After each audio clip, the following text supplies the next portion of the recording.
नमस्कार, मैं हूं सुधांशुपुरी और आप देख रहे हैं नवभारत लाइव। खबर है लखनऊ से। लखनऊ की सहायक लेखा अधिकारी हैं चंद्रमाला पटेल, जिन्हें जेल भेज दिया गया है। 14 दिन की न्यायिक हिरासत में भेजा गया है जेल। विभागीय जांच भी इनके खिलाफ शुरू हो गई है। मामला है रिश्वत मांगने का। रंगे हाथों पकड़ी गई हैं चंद्रमाला पटेल। कोषाधिकारी के बयानों की माने तो कोषाधिकारी का साफ तौर पे कहना था कि जिन मामले को लेकर के रिश्वत मांगी जा रही थी उन कागजों का वेरिफिकेशन पहले ही हो चुका था। तो इस बयान के बाद साफ है कि पैसे ऐंठने की जबरदस्त तरीके से कोशिश की जा रही थी सहायक लेखा अधिकारी के द्वारा।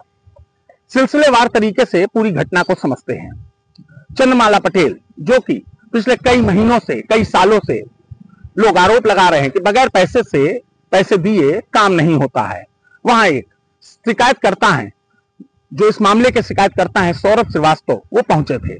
उनके बाबा हरीश चंद्र श्रीवास्तव, जो कि रिटायर्ड पुलिस अधिकारी हैं, वो दिवंगत हो गए थे 10 मई 2024 को।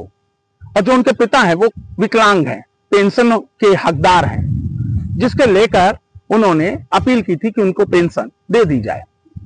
मेडिकल बिल पास कराने को लेकर के यह पूरा मामला आया सामने। मेडिकल बिल पास नहीं किए जा रहे थे। 12,000 की रिश्वत मांगी जा रही थी सौरभ श्रीवास्तव से, और बिल ना पास करने को लेकर धमकी भी दी जा रही थी कि बिल पास भविष्य में नहीं होंगे, जिसे लेकर 12,000 देने में असक्षम थे सौरभ श्रीवास्तव। जिसके बाद उन्होंने विजिलेंस का रुख किया और विजिलेंस के जो एसपी हैं उनके यहां शिकायत करी कि उनसे 12,000 रुपए मांगे जा रहे हैं। जिसके बाद 24 मई को एसपी विजिलेंस ने एक टीम का गठन किया और उनके रूम में जाकर उन्हें रंगे हाथों पैसा लेते हुए गिरफ्तार कर लिया और 25 मई तक उन्हें महिला थाने में रखा गया। जिसके बाद न्यायिक हिरासत में उन्हें जेल भेज दिया गया और विभागीय जांच भी शुरू हो गई। चंद्रमाला पटेल की यदि हम बात करें तो यह सोनभद्र की रहने वाली हैं।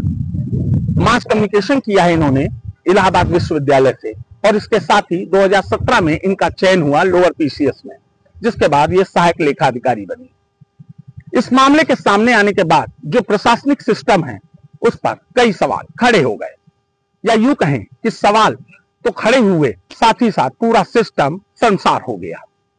कोषाधिकारी ने बयान दिया कि लगातार जिस मामले में रिश्वत मांगी जा रही थी उसके वेरीफाई कागज पहले ही हो चुके थे, यानी जबरदस्त तरीके से, जबरन तरीके से पैसा ऐंठने की कवायद जारी थी चंद्रमाला पटेल के द्वारा। लेकिन इससे आजिज होकर सौरभ श्रीवास्तव जो शिकायत करता है, उन्होंने विजिलेंस में शिकायत कर दी। कुल मिलाकर यह जो पूरा प्रकरण हुआ, पूरा घटनाक्रम हुआ, इससे जो प्रशासनिक सिस्टम है उसमें हड़कंप मच गया और कई सवाल भी खड़े हो गए। क्या पैसे दिए बगैर कोई काम नहीं हो सकता है?